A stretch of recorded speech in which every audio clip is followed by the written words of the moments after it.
the historical pricing between them, there really wasn't any rhyme or reason as to, it seemed like there was maybe sort of a rough basis of population served, but even that wasn't consistent. And as the consortium grew and more members were joined in, and there seemed to be even less of an apparent basis for why they're being billed the way they were. That's problem number one. Now, that in and of itself wouldn't be so bad, except that then we have a large part of our membership belongs to the Illinois Heartland Library Association, and all those Heartland libraries had been billed by the system, and there was a rhyme or reason for how they were being billed. They were being billed by their usage. So we can't. We're in a position where we can't have two different models for billing for different members taking place simultaneously. So we really needed to build something that was consistent. And after a lot of discussion, we looked at a lot of different factors and a lot of different combinations before we reached the model that we're proposing to you all today. And there were a couple of factors that went into this. First of all, we really wanted to create a model that wasn't going to radically change the way that billing was right now. It sounds like we're getting a lot of ambient noise. Could whoever is moving a large pile of papers just mute, please? Hey, John, I might add for Zoom users, if you go to the lower left-hand corner of your screen, you can mute your audio or Alt-A. So if you're not speaking, you might want to mute your audio. Thank you. Alternately, we can just, I don't know, bang pots and pans together as we continue the discussion. Okay, John, just real quick to let you know, we are now recording. Yes. It started recording a few minutes ago, so just want to make sure everybody knew. So we wanted the model to yield results that would get us a total that would be as close as possible to our current consortium total fees. We wanted something that wouldn't be radically different than what people were paying now. And we wanted and the basis for using this all had to be stuff that were able to get to really easily. We had talked about using things like institutional budget, but those are more self-report measures or more difficult to unearth from different websites. It just seemed like if that we would have to chase members to get that information. Whereas using population served, that is public information that we had a single source for, and usage is also something that every one of us has access to. So we have this model where it's transparent, and we also wanted to look at the smallest libraries in our consortium and make some allowances for them, especially since their usage tends to be pretty small. We wanted to make sure that they're being fairly treated, and that they weren't and that we were making some concessions in that direction. Ultimately, I can tell you a little bit about the impact. We know that while we tried to keep the changes as small as possible, and we're using population because that's something that is a fairly solid basis that doesn't change, that changes very slowly. That would mean that fees won't change radically from year to year. And then usage, because that is actually probably the strongest measure of the impact that each member is having on the consortium's overall finances. So I'm looking at the amount of, there are 14 libraries amongst us whose fees are going up considerably. And by considerably, I would mean over $1,000. 2 of those libraries are represented on the board, but but I feel like we need to recognize that there might be some libraries that are going to be affected significantly by this.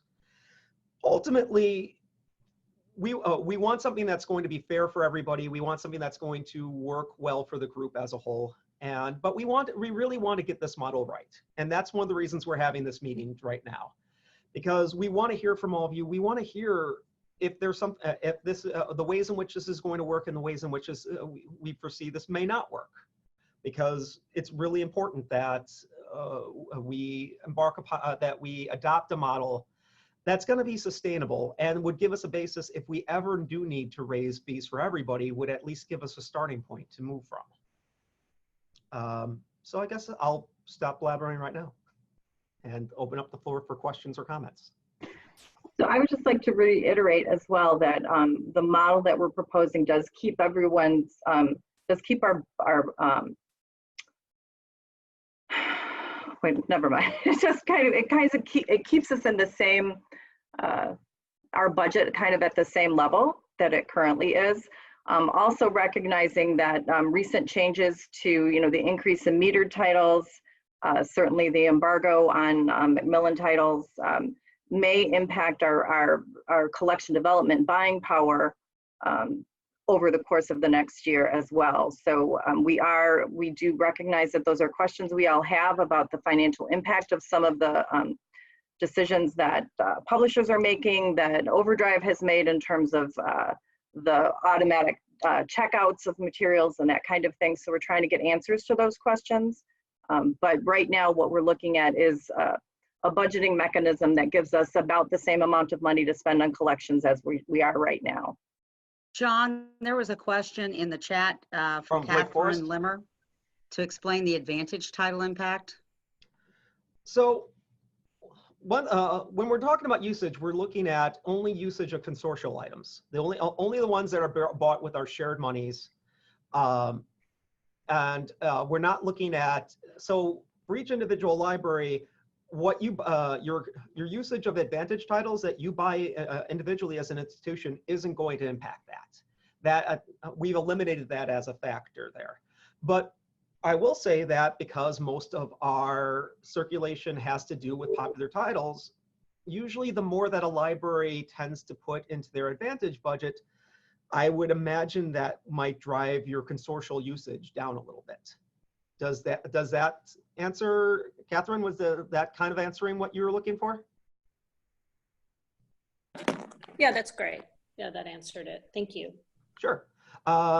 Evanston, what are the 3 libraries that will see their fees going up and how by how much? There are 14 actually. And I would like to, we don't want to draw the attention to the actual individual institutions and how much they're changing. But I'm sure at Evanston, I think you know how much you're paying currently, and and we gave you the tools to calculate what you'd be paying under the new model. So I think that puts you in a position to judge that. I'm sorry, Ryan? Yeah, well, I was gonna say, I mean, generally gets sugar-coated. I mean, some libraries will pay more than others. I think, just to be transparent, Evanston will be paying more. But if you look at the deal that Evanston had based on your population size and your circulation, you do a tremendous amount of circulation. So, we're trying to just make this equitable. And, some of the larger libraries that are doing a ton more circulation than other libraries that were paying the same thing, that just wasn't fair. So we've adjusted that with the model. And I realize everyone's going to look at this and, look at their specific situation and feel like, oh, we were paying less before. Well, frankly, that model before wasn't fair. And we're trying to make this as fair as possible. So not everyone is going to come out the same as they were before. So I still feel like it's a better deal, us all collaborating together on a collection, than if we were doing it on our own. So.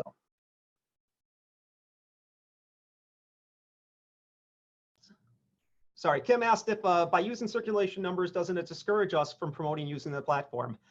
I suppose you could look at it that way, but you could say the same thing about a paper circulation service like Hoopla. I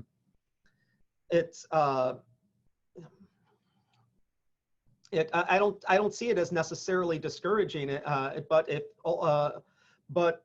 the more you use it, the more ultimately it will cost you. But it's ultimately the more you use it, the more you're costing us all collectively too.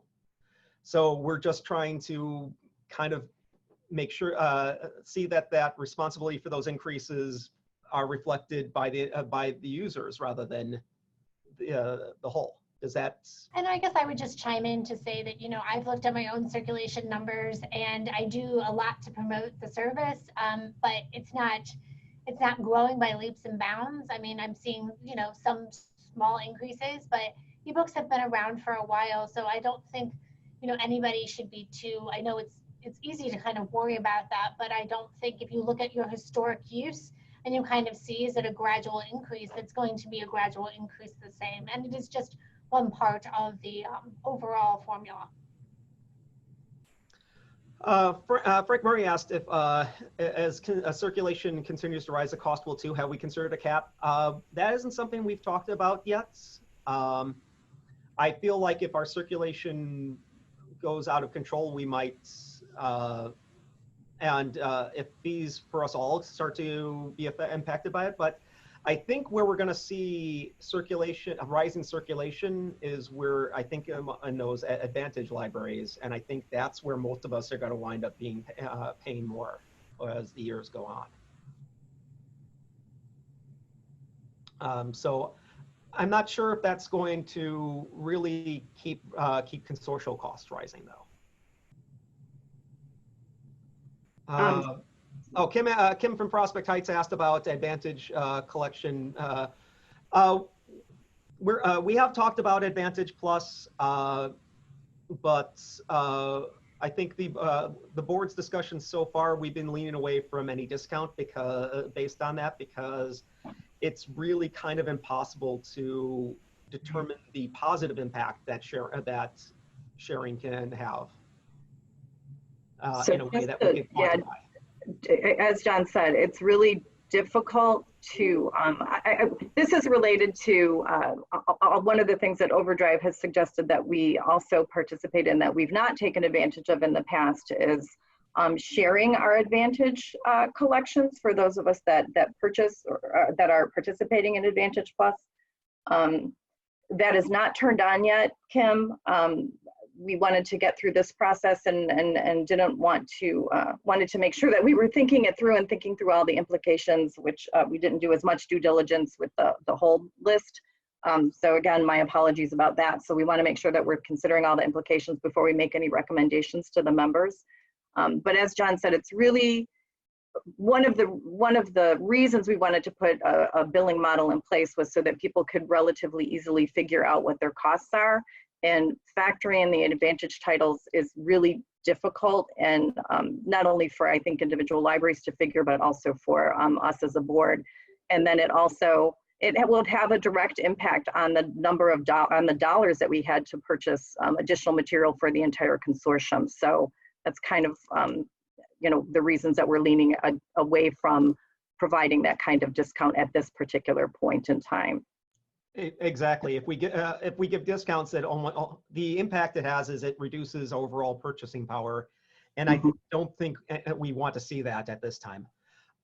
Rick asked if we had considered a base rate being the same for every library and a greater weight placed on usage. We did. We talked about that quite a bit, and we could go to an entirely usage-based formula, but that would have meant that there'd be likely a really strong difference between the new charge and the existing one.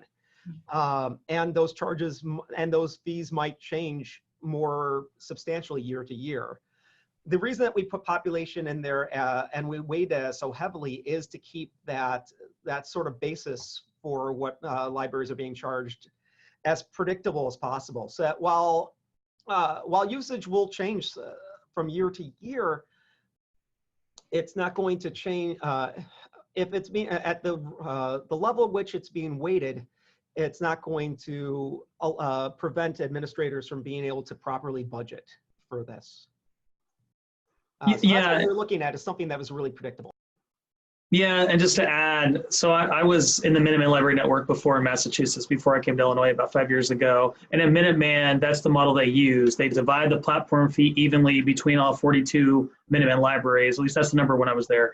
And then they charge you strictly by usage. And I mean, that's a model that has merit. It would work. But the downside of that model is the predictability factor with budgeting. It's kind of like the Hoopla effect. For those libraries that have Hoopla, it's very hard to budget for Hoopla because it's it varies from year to year. So it is, especially with an initial model, we wanted to have something that was not, as John said earlier on, not radically different from what you're paying now. And I think that this model accomplishes that. And maybe once we get this model established, it's something we can revisit down the road and maybe go to a more of a model like that. In my opinion, I think this model accomplishes both, sharing, the access across measures that we all understand, and also trying to stay loyal to what we're paying now. So it's not radically different for everyone.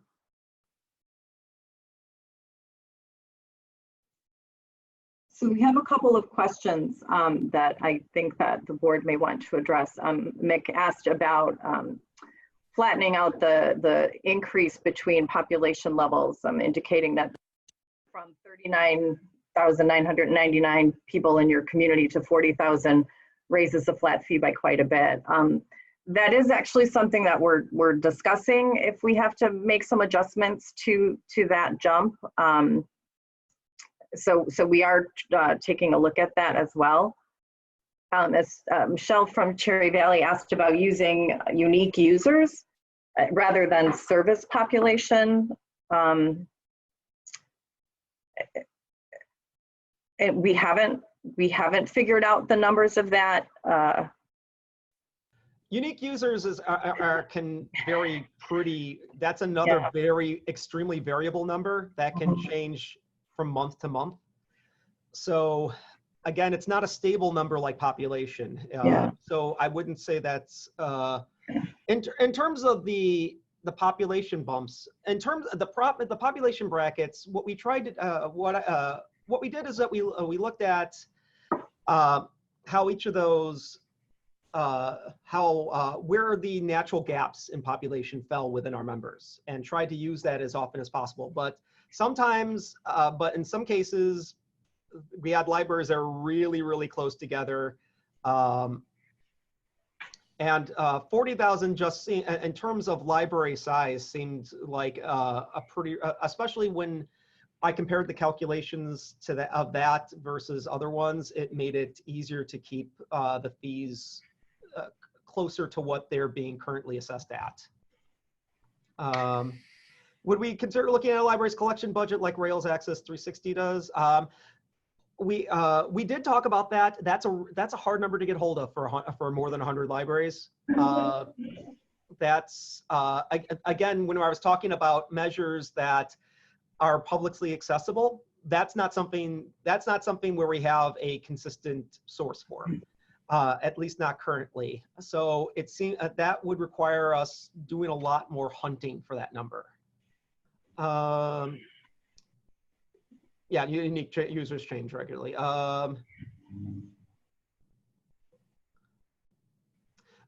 Kim pointed out that it's reported on IFLAR, although I thought that those IFLAR numbers are a couple years old by the time we get those.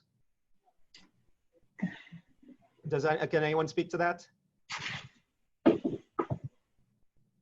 Well, they're at least a year old because you're always reporting on what has happened. So, and then as Miranda points out, our academic libraries and our school libraries, which we do have a number of school libraries that are members, they don't have those numbers in the same way. So, this was a statistic that everyone had access to and easily accessible. So that was another reason that we chose to go with that.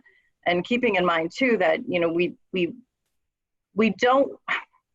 want it to be fair and equitable, and we're working really hard to make sure that everyone feels like that's happening.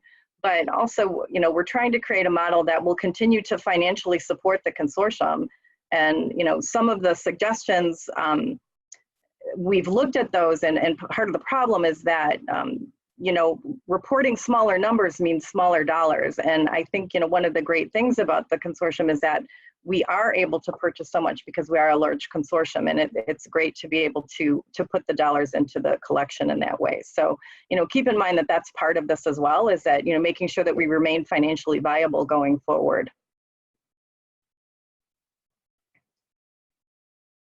I'm sorry, was there anybody, we got a lot of responses over here. Have we accidentally skipped over anybody's question? I hope not.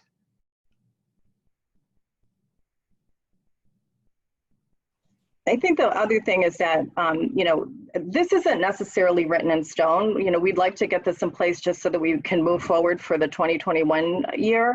But certainly, you know, over time, we can continue to tweak this model and to look at things like Scott suggested, you know, looking at things like, do we, you know, the collection budgets or actual service population or usage populations or actual usage, and look at different ways of weighting the budget. And it's not to say that we can't make some of those more granular tweaks going forward, but you know what we're looking at right now is getting kind of a basic budget in place so that we can, or you know, basic billing model in place so that we can move forward with our budget, so we can make some other determinations and take advantage of some other things that Overdrive offers to us. Sorry, I'm trying to read at the same time I'm talking, so my apologies.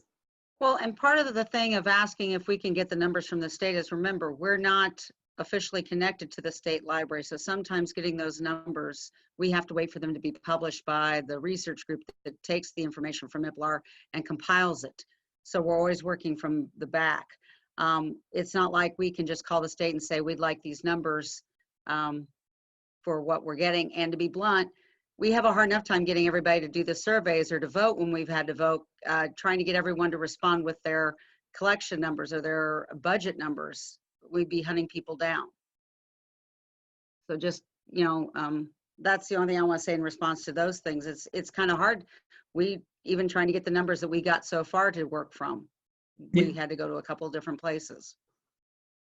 To address the Michelle at Cherry Valley, I sympathize with the change, but you know, as an example, looking at another library, the same population, they were paying more than you under the old model, and their circulation was like 33% less. So unfortunately, there are some cases where the numbers do change rather dramatically, but that's because the old system wasn't equitable whatsoever, and there's no rhyme or reason to why some libraries were paying more or less than the other. That's what made this really frustrating experience for us, because you want to make this as even as possible, and you look at the old number and you feel like, okay, that was fair. Those old numbers they just weren't fair. There are some really weird outliers, and so that's what this is doing is getting everyone on the same playing field and trying to minimize the pain. And I will be the first to acknowledge that's a tough change to swallow, and I get it. But you know, when we compare the libraries, populations, and then circulations, the usage,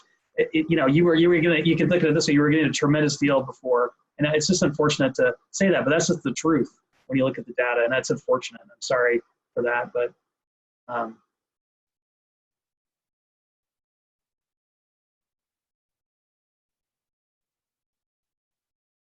for those of us that are directors, if you want to think about this in the same way that like OCLC fees, you know, we went through a phase, was it last year or whatever, and, you know, trying to figure out what everyone paid to OCLC, and it didn't seem to make any sense. You know, we've got libraries that differ dramatically, and it didn't tie into their population size, their library size, their collection size, their budgets. And so there's a little bit of that going on here.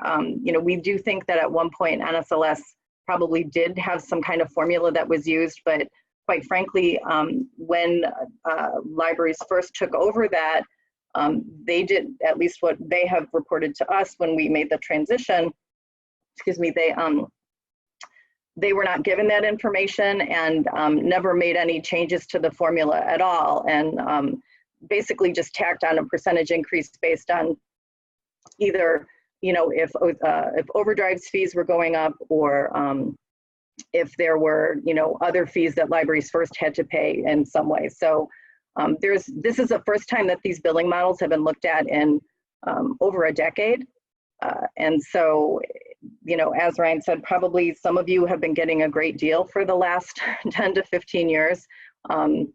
And you know, hopefully recognize that. But again, one of the things that we want to do is make this as equitable as possible. And we feel this was one of the best ways to do it out of a lot of different modeling or billing structures that we looked at. And one other thing just to throw out there, sorry to interrupt, like several of us that are on the board, we're going to be paying more as well under this model. So my fees go up. I know Susie's fees go up. I think a lot of us are paying more. So just to put that out there, to be transparent as possible. It's not like we're cutting ourselves some sweetheart deal here, just so everyone knows that. And as somebody pointed out, we had been flat with our fees for the last couple years, which is, pretty unusual for, paying for a service. So. Yeah, we have been flat, and the people that negotiated with Overdrive for our platform fees for the next few years also did a great job with that. And so, I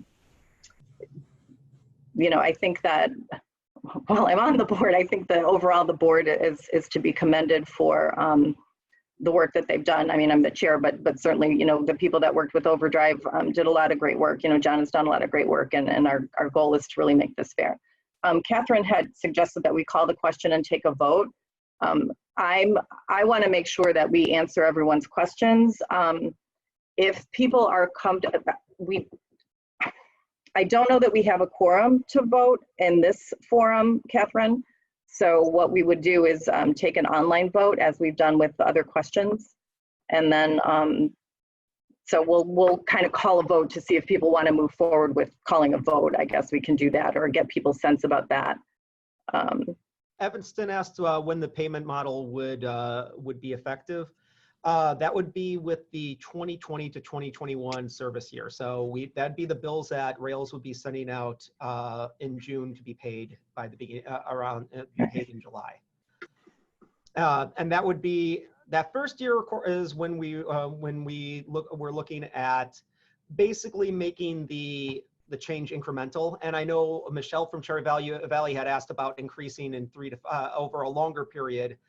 That's something we could look at if enough people suggested it. Bear in mind that effectively the price increases are kind of being balanced by price by price decreases as well. So when you're for the libraries that want to delay having your prices go up, remember that you're also asking your fellow members who might be currently being conceptually overcharged under this present circumstance, that you're asking them to pay more for a longer period as well. So everything is counterbalanced. Everything any of us do affects each other. That's the nature of a consortium.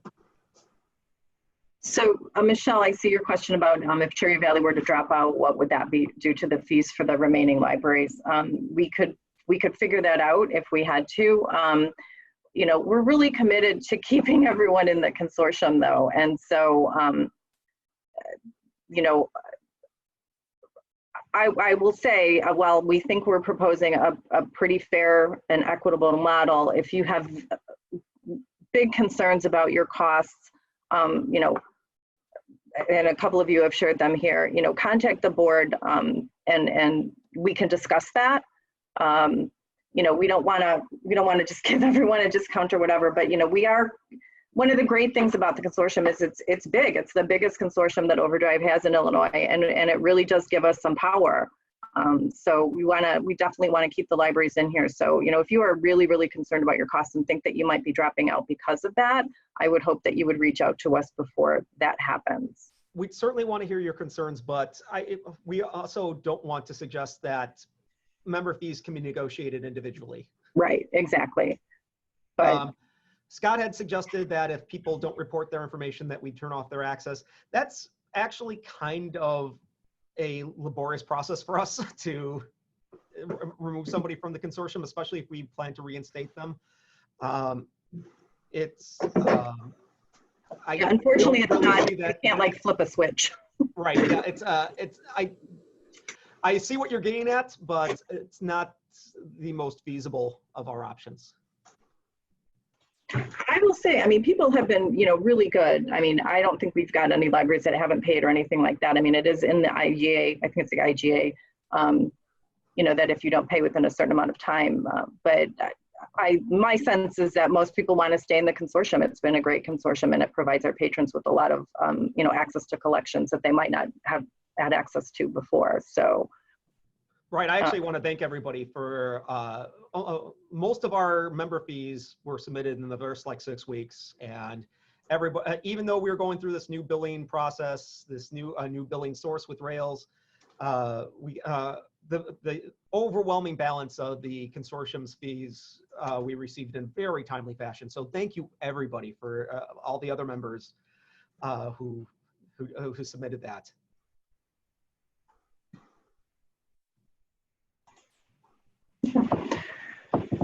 So thank you, Michelle, for pointing that out, that you want to stay.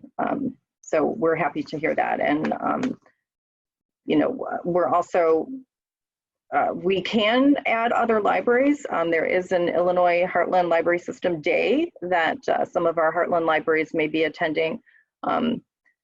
Overdrive will not allow you to leave one consortium to join another, but if you are a standalone Overdrive library or you don't provide Overdrive access at all, people can join us. So this does not mean that, you know, just because we're this size now, we can increase in size, which then would also affect our fees going forward. So, you know, that's also part of the reason for developing a clearer model, is that we can market ourselves a little bit better to libraries who may want to join our consortium, and, you know, be able to give them some pricing, which, you know, helps everybody. And actually what gave rise to this was that we had a couple of members who either hadn't had a fee assessed previously or are new to the consortium with this round. And when I was trying to figure out what we would charge them, I was looking at the libraries that were most similar to them, but even that wasn't consistent enough. And it made me very uneasy, how arbitrary that process was. And I just want to point out, I'm not sure if everyone knows, but we are very unique as a consortium to be able to negotiate and set our own billing model.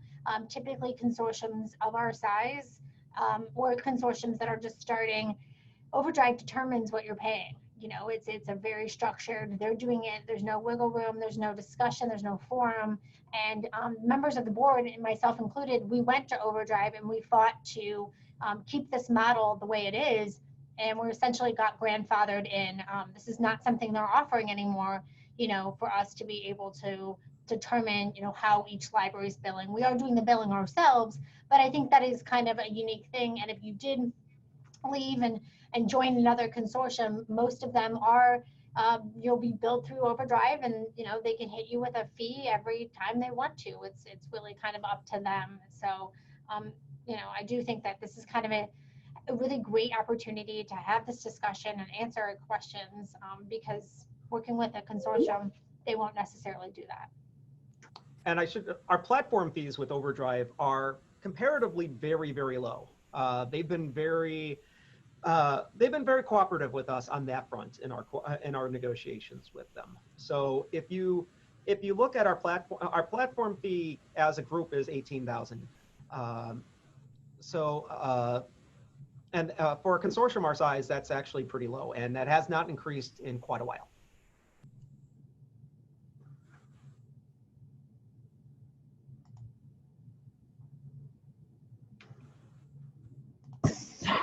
Does anyone have any other questions that they want to ask, or any other concerns that they want to bring up? Michelle asked, do you have any idea how the Omni group figures out their fees? And I have no idea who that is. Who is Omni, Michelle?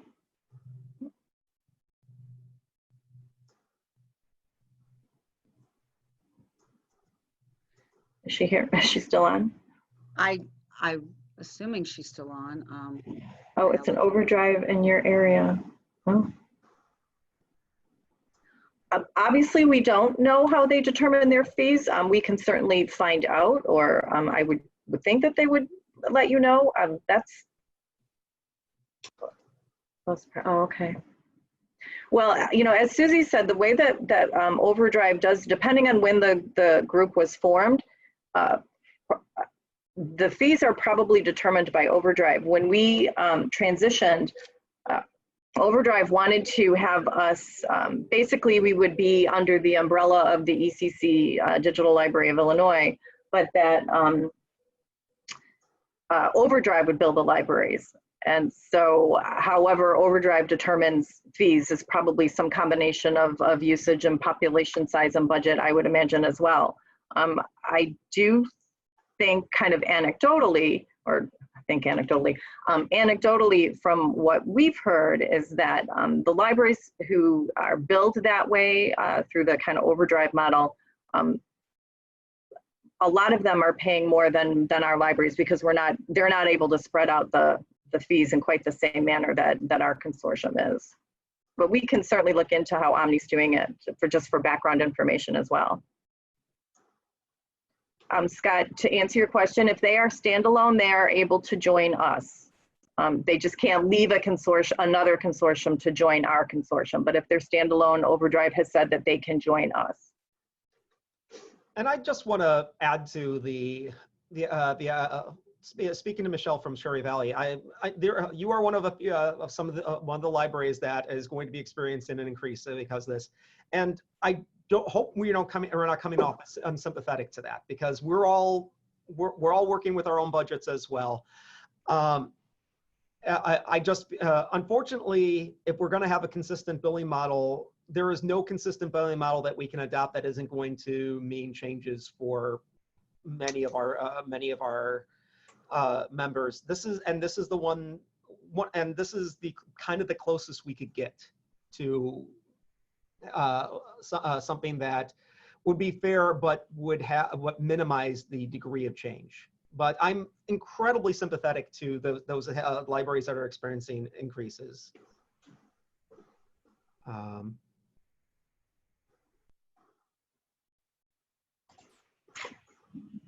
Okay. Any other questions that we can answer before, while I said we can't really call the question to vote on trying this billing model for, a length of time. I would like to get a general idea from everyone that's on here if we feel like you're ready for the board to call the question, and it will be via email as our other votes have been, to approve this billing model for, Catherine had suggested the next 3 years. I think that's a good length of time. It corresponds a little bit to our contract with Overdrive. Is everyone in general supportive of us calling that question via email? Do you feel like you have enough information to either vote up or down on this? And you can just say yes in chat if you want.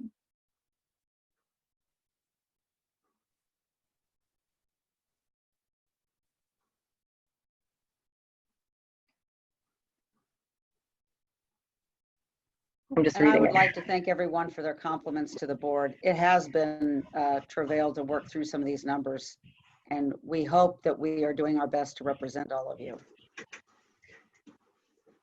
So it does look like everyone's fairly is comfortable with us sending out the vote via email. So we will draft that question and send it out probably within the next couple of days. I'm actually leaving for California tomorrow, so but the rest of the board, and we've thought about the question and everything, so we'll get ready to send that out to you. And then as Scott has suggested, obviously we'll have a deadline, because the sooner we can get this resolved, the sooner we can send out the official budget of the ECC as well for the members' approval.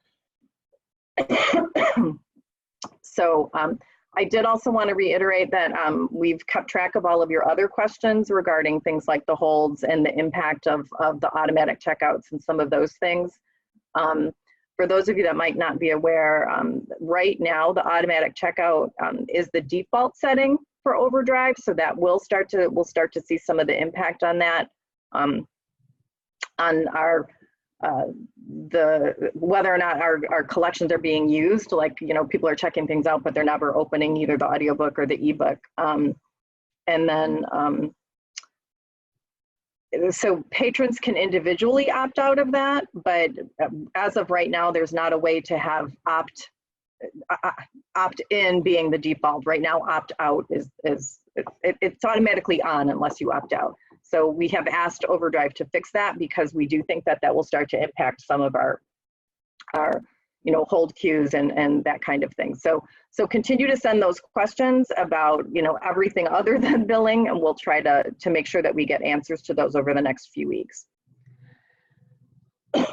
Pam, is it all right if I mention a couple of things? Yes.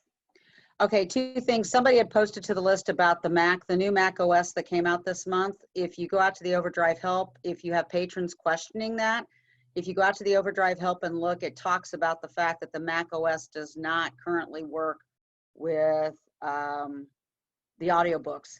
That it And should work with Catalina is Libby. incompatible with a lot of different. Yeah, things now. I've seen it on several different sites for other things. But anyway, they do have suggestions for how to get to deal with that until they get something fixed for the compatibility issue. So if you go out and look at the help and go Mac OS help on the Overdrive or the digital library page, it will give you pointers to help your patrons with it. The other thing is just a plug for the IHLS member day on Thursday, November 7th in Effingham. If you're there, please stop by the ECC booth, digital library booth. Miranda and Connie and I will be there at various points during the day, and we'd be happy to meet with you and talk with you.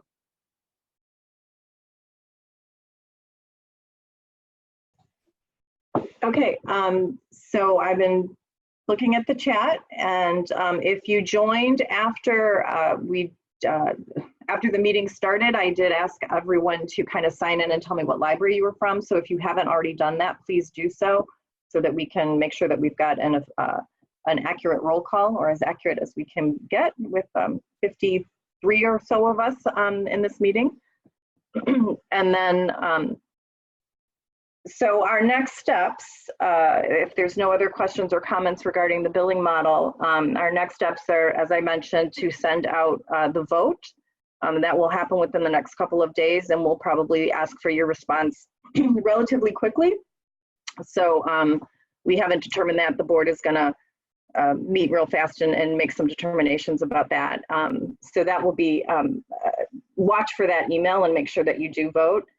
And then just a reminder that our official all-member annual meeting takes place in March, which is coming faster than it seems like it should. So we'll probably start planning for that over the next couple of months as well. So if there are no other questions or comments regarding this, again, please watch from the email from the ECC board about voting for the billing model. Thank you for all of your comments and questions and compliments. We appreciate it very much. The date for the March meeting, I believe, is the first Thursday of March. Is that correct, board members? We set it. I'll double check the calendar. We're going to double check that. I want to say it's the first Thursday, but I thought it was the 13th. Is it? Is there a reason that we moved it? I thought it was the 6th or the 13th. Let me look at my calendar. Okay. If we can't get it in the next couple minutes, we'll send that out. It's November 13th. Wednesday, November 13th at 3:30 is what I have on my calendar. Okay. November? That's the next board meeting. It's the next board I'm meeting. sorry. Yeah, the Sorry, November meeting in March. I don't think we set out a final. I believe the intergovernmental agreement sets it out as the first Thursday of March. Yes, that's We correct. will double check that and send that information out with a follow-up email to this, and then just so that you can get it on your calendars. But I believe, according to the IGA, it's the first Thursday of March. Yeah, that's what I'm looking at the bylaws right now. That's what. Okay, so it'll be the first Thursday of March. I think Sarah had said that's March 5th. Yep, as several poined out. Yep, March 5th. Okay, so the all member, the official annual meeting is March 5th, 2020, and it we'll try to that one we've tried to do with some in-person locations. We did that last year, so we'll probably try to do that again this year, because I think while this is fairly effective for this kind of thing, it's always nice to see people face to face, and sometimes it allows for better discussion. So we will certainly be sending out more information about that as it gets closer, but just to get that on your calendars that will be happening. And then if there's no other agenda items, my fellow board members, anything else that we need to add at this point to the group? just that we're very invested in making this work. So for the group as a whole. So thank you all for participating. Thank you very much for your feedback on this. Okay. To know that we're representing our fellow members well. And just to put another call out, if you want to do anything collection development, that's our most recent request. Let us know. I know we've gotten some interest. Actually, I think. Are we set? I think I may have all of our volunteers. We'll talk about that at the board meeting. So, yeah. Something to also keep in mind for everyone is that we were not appointed the board in perpetuity. So at some point, some of us may want to go off the board. But if at any point you're interested in taking a more active role, certainly we would love to have you do that. So, let any of us know. And, as the official time gets closer, and I'd have to look at the bylaws and everything about that. But certainly any involvement that any of you want if any of you want to be more involved in this, let us know as well. So, okay, hearing nothing else, I will adjourn the meeting at 4:21 p.m.